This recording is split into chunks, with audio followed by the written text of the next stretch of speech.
All right, now previously, I've shown you some data about Malaysia corrosion,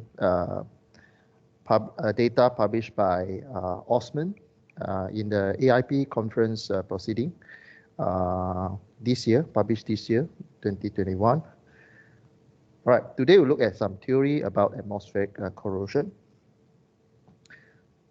When we talk about atmospheric corrosion, the process need to start with need the presence of electrolyte, right? What I mean by electrolytes? Let me give you the diagram. So you can see here, this diagram is available in your hands-out, right? So you have an atmosphere and you have metals, right? So when you have the condition to initiate the corrosion, right? So what happened is that your metals, Fe, will break itself into ion. So this area the ferrum will break into ion state, become ion 2 positive, 3 positive, and so on. Then it will contribute the electron to the atmosphere or to the contact surface. So the electron will move to the surface, and in the atmosphere you have water, right? H2O will combine with H2O will receive electron, negative charge, and H2O will break down into the products. So they will be a very thin film. Very thin film. We call this thin film just above the surface, very thin electrolyte. Right? There's a level. There's a very thin layer of electrolyte. Okay. So this is a very thin zone where the corrosion happen. So for atmospheric corrosion, it will be different from the previous chapter. If we talk about atmospheric corrosion, we only having a very thin layer of products. In this case, we use electrolyte. So when you see the electrolyte, mean it fall under atmospheric corrosion, right? Electrolytes, and these are the process that contribute to the ion, ferrum, and so on. Later we'll look at more detail about the process, the chemical process. Okay. If you look at the diagram here, once the Fe break down into ion, the electron, the negative charge, will combine with the water molecule. Here, water molecule here, we talk about humidity, humidity or moisture in the air, right? So for atmospheric corrosion, when you have a presence of electrolyte, you need a condition or a level of moisture in the air, so that this thin film can be formed. Okay, so this is the first concept for this morning. Also the first technical word, electrolyte. Okay, so later we look at the process of forming the electrolyte. Okay, all right. So I pull the diagram to the space over here, and this is the first one that started the electrolytes. For ion or Fe, right? For ion Fe,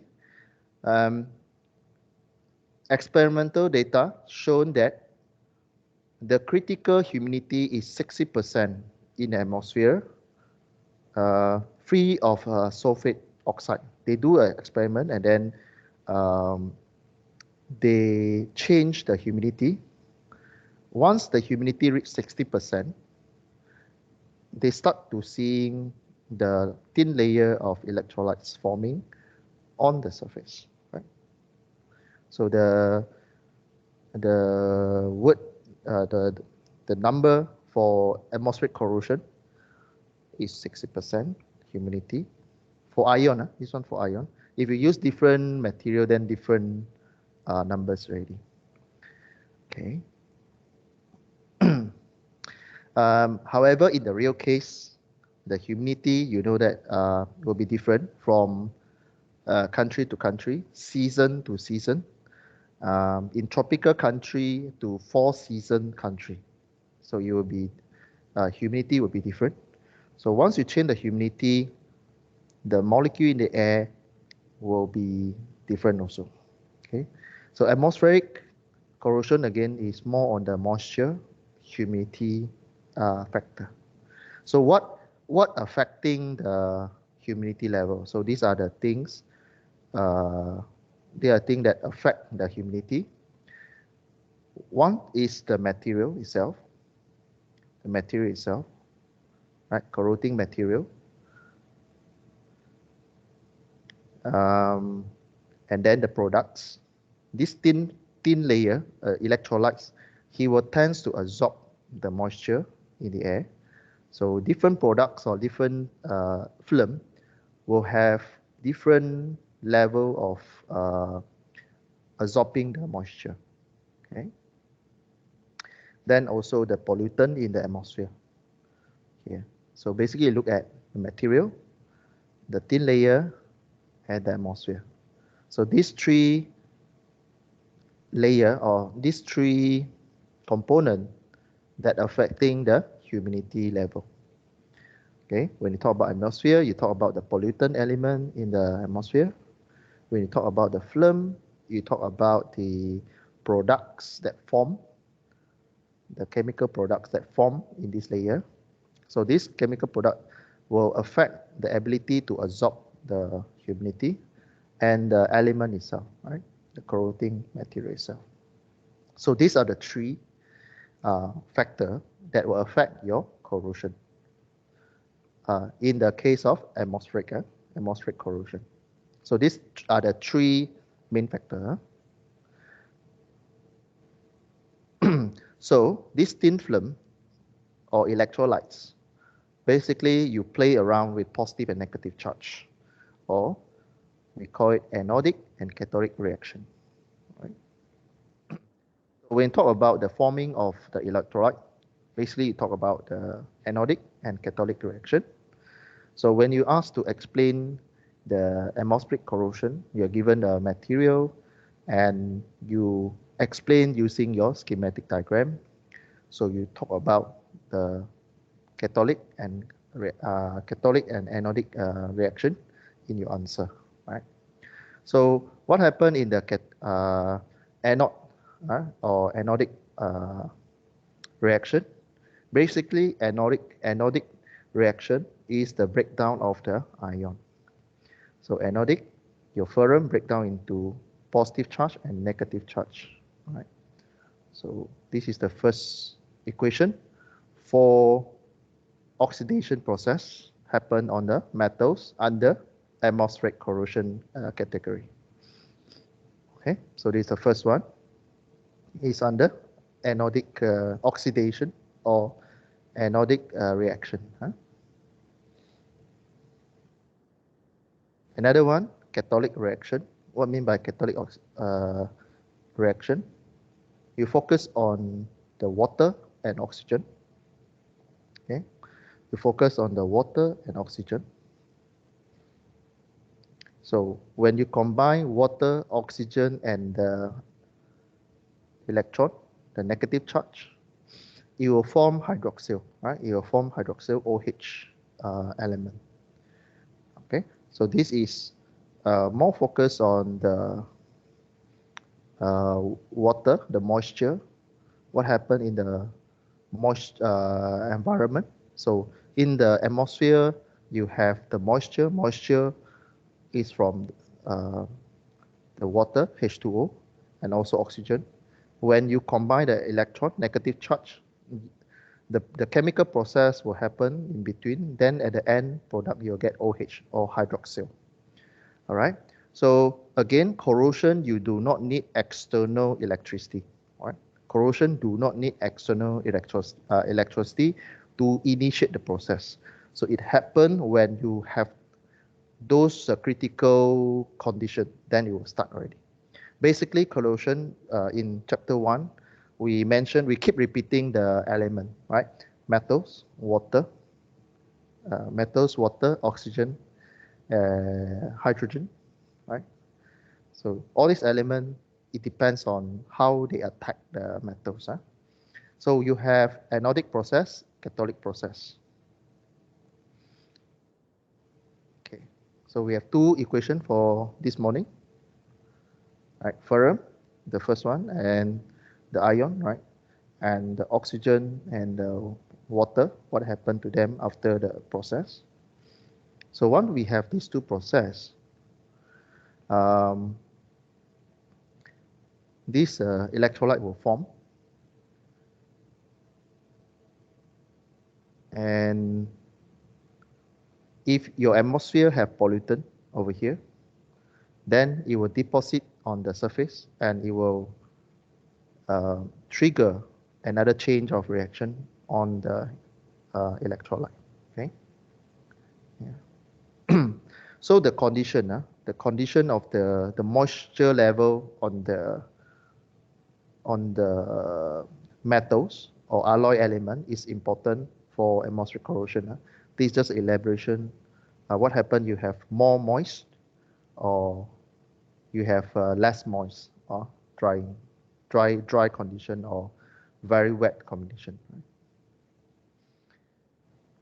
Okay, so this one is just to elaborate the two equation, the anodic and cathodic reaction. So this one is just to tell you that if you supply more oxygen, then it will help the forming of electrolyte. Okay, this is just the elaboration point. Okay, let's look at cathodic process. Cathodic process, we start with the assumption, right? A perfect ideal condition where electrolyte is a very, very thin layer, and you start with the case where your pH level is 7, which is neutral, and maybe you drop to 6.5, a little bit acidic. What happened? When you have this condition, when you have your electrolyte have that condition where your pH is neutral and towards the acidity direction, then you can ignore the hydrogen reaction. Okay, you can ignore this chemical reaction. This is perfect case. If you having a neutral pH level over here, then your hydrogen production reaction, it can be ignored, right? Means hydrogen charge and electron negative charge to form hydrogen, this one you can ignore. Okay, so this is if you have that perfect case, you have a neutral condition, then the forming of hydrogen you can ignore. Means this case will less happen in that condition. Okay, the process will focus more on the ferrum process itself and the moisture that I show you. Means the corrosion will happen. The electrolyte process, the thin layer of electrolytes, will focus more on the anodic and cathodic process that we show you just now. Okay. All right. However, this assumption do not work if you have the peeling of coating. Means the coating gone already, then hydrogen will start to attack the surface. Okay, so again, this is a perfect statement, mean perfect condition. If your surface is neutral, then the production of hydrogen, we can assume, do not happen. However, if something that happen, if you spray a coating or there's a peeling of these electrolytes, maybe this zone is being peeled off, or this zone is disappeared, then this area will start corrosion already. Okay, so this is just a reminder. Huh? Okay, this one will happen in the real scenario. Okay, so this I highlight this one. Huh? So don't always assume you always have a very perfect case. In the real case, when we talk about the cliff corrosion later on, then we will talk about atmospheric condition when we come to this one. So we will continue this topic later on for the cliff corrosion later on. Huh? Okay. Next, we talk about oxygen. The level of oxygen is important because the oxygen will take the electron away. Huh? It will consume the electron on the surface. All right. So oxygen and water, actually they are fighting for the electron to form hydroxyl. I think my slide have a typo error just now. Just now the anodic process just now. There's a negative sign here. Okay, there's a negative sign there. I miss out the negative. Huh? So OH is a charge. Huh? It's a hydroxyl charge with a negative sign above it. Right. Okay. Correct equation will be this one. Negative sign. Huh? So what happened to oxygen reduction reaction will happen when you have a neutral pH of your electrolyte. Then oxygen is more favorable to use. Means this whole equation is more favorable in neutral pH electrolyte condition. Right? So just take note. But what is important for atmospheric corrosion is that you remember there is an anodic and a catalytic process. What are the equations that involve if you are using metals? What are the equations that happen, right? And how electrolyte form. So that is more important for this morning, right? Okay, before we move on, just a question to ask yourself. Are you able to explain how electrolytes, the thin film electrolyte, form on the surface of ion? Can you explain the anodic and catalytic process? Okay. So this is a question that you should be able to answer, right? Okay, so I pull the equation along. Hydrogen peroxide, there is a process over here. Okay, this process is, you see this is one equation, right? However, you can break this process into two processes, because this process, they can be interchanged in the process. So this process can break into two sub-process. Right? This reaction can break into two chemical process. So the first process is oxygen plus water, and then they grab the electron. They become H2O2 with this hydrogen peroxide. Then they form a hydroxyl OH negative charge. And then this hydrogen peroxide, it go and steal the electron from the surface, and it form another two OH negative. Okay, basically this process happen within this equation. So if this equation only come into your answer when you talk about the presence of hydrogen peroxide. Okay, or the question asks you more on the hydrogen peroxide. For example, under atmospheric corrosion, what is the contribution of hydrogen peroxide in the process? So you need to come up with these two equations to explain the contribution of hydrogen peroxide for the atmospheric corrosion. Okay. Then you combine these two, you will see this process happen. Okay. So this is just to explain the contribution of hydrogen peroxide in the atmospheric corrosion. Okay. Let me check the attendance.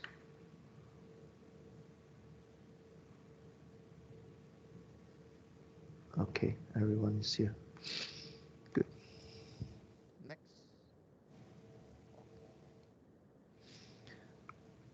Okay, just now we talked about a few conditions. Now next, we give you another condition about oxygen also.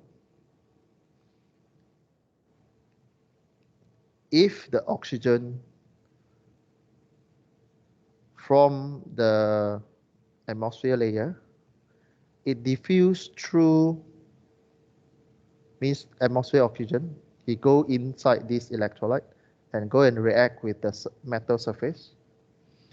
Then there's a calculation to calculate by using diffusion limited current density. Okay, however, for this module, I won't test you more on the calculation, but I will test you more on the concept. All right, this module for your coming test, you'll be tested more on the concept. You should be able to explain the concept, how that particular corrosion happened using schematic diagram. You should be able to draw a schematic diagram, explain the process, right? So that is what will happen in your test one. So these are the explanation about the diffusion transport mechanism for oxygen. So the thickness of the electrolyte here, if we talk about the oxygen,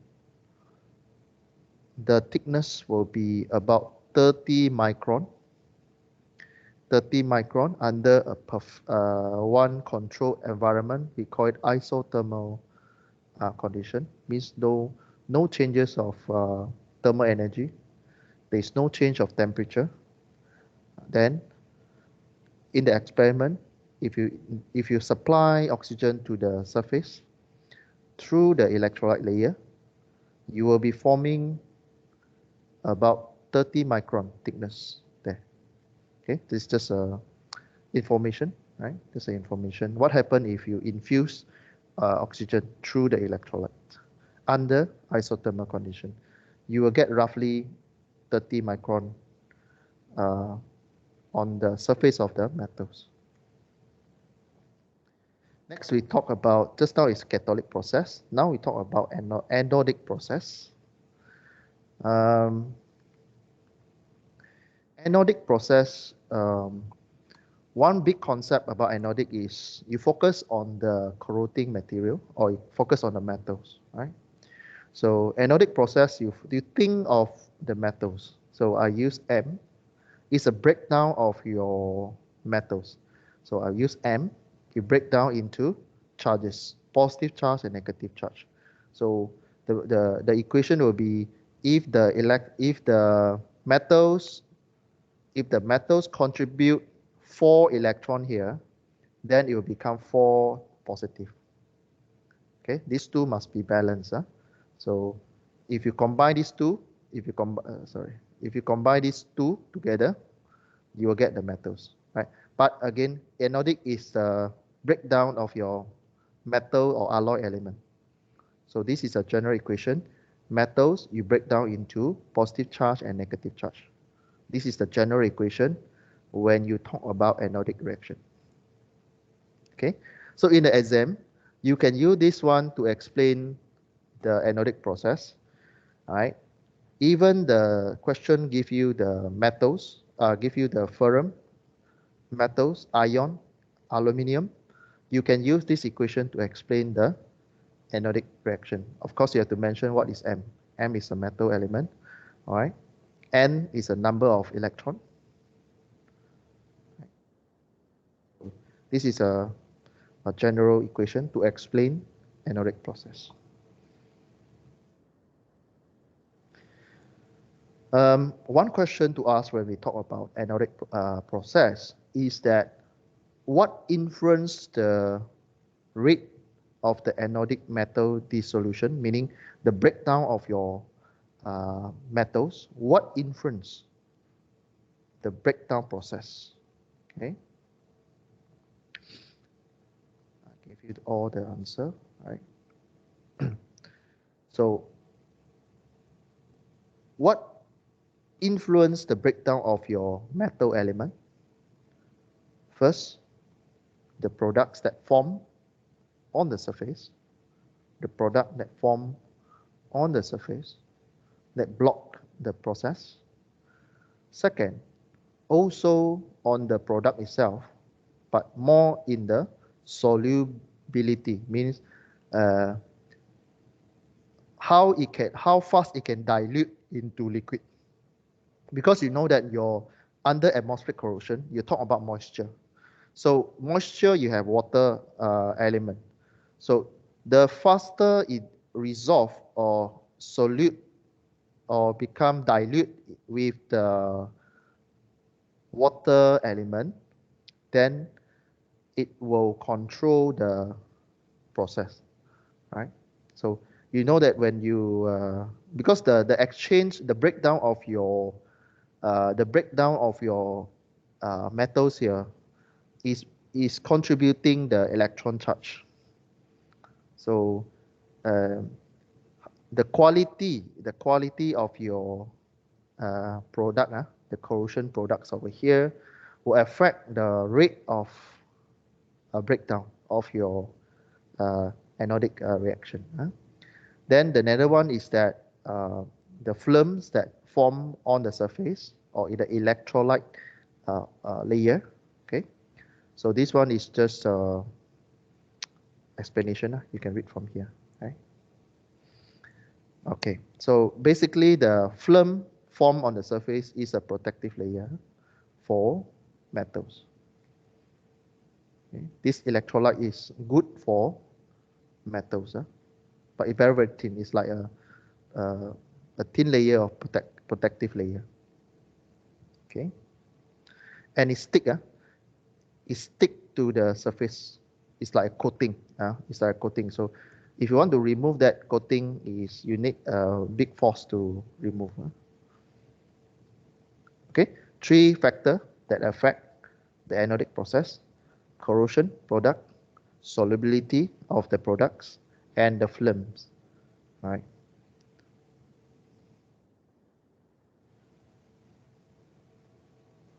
So to show you this is example, and this atmospheric attack, the corrosion attack, is more localized nature, because the attack will happen on the holes, you can say as a hole, or there's an area without the films. So if the films was peeled off, then this area will be opened up and the corrosion will happen, right? The water, oxygen, they will come into the surface and form the electrolytes, right? So they will take out all this. The corrosion actually is a breakdown of your element. Okay.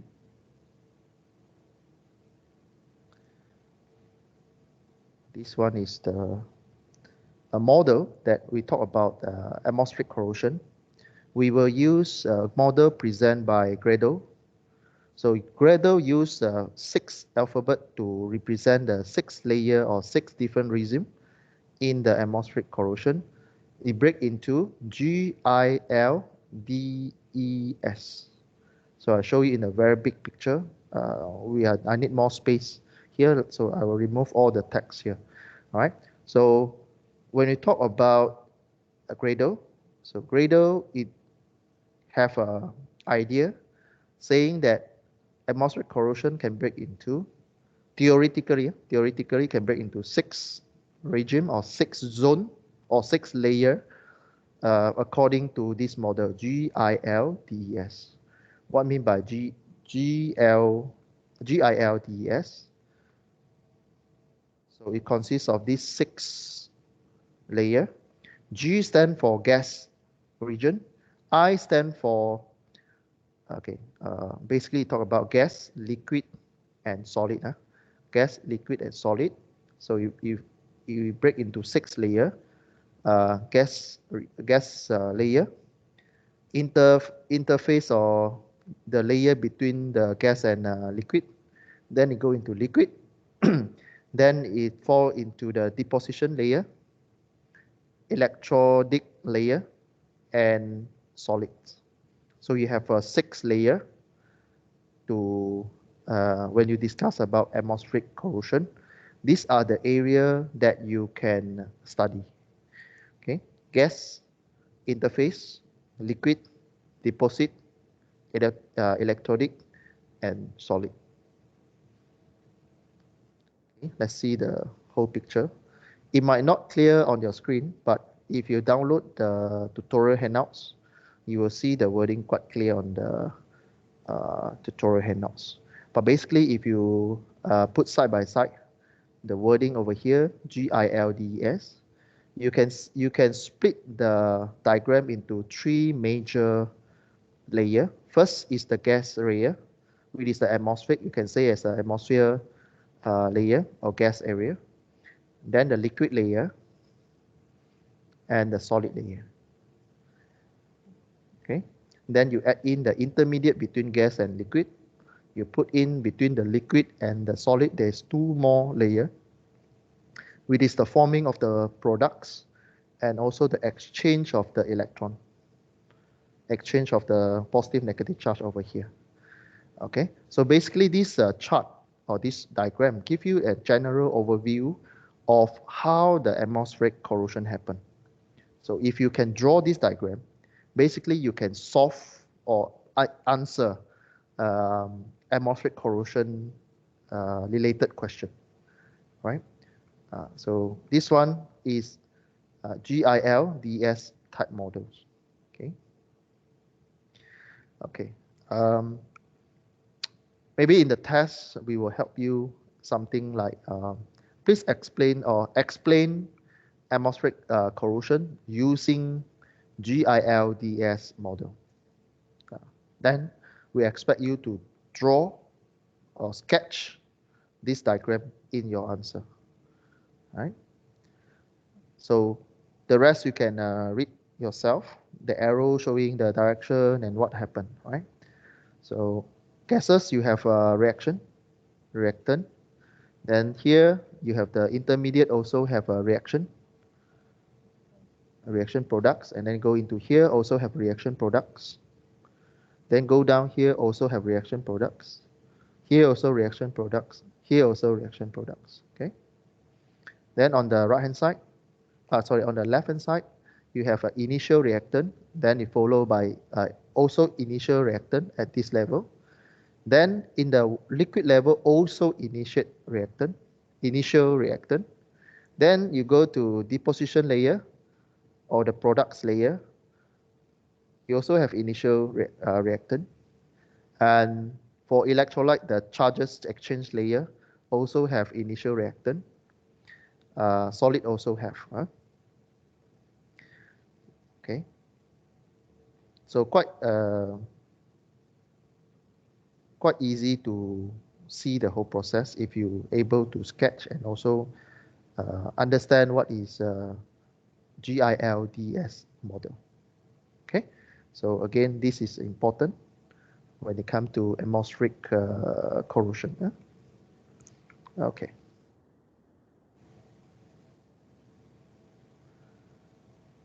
Okay, we stop for a while, have a short break. I end the recording. Okay, sir.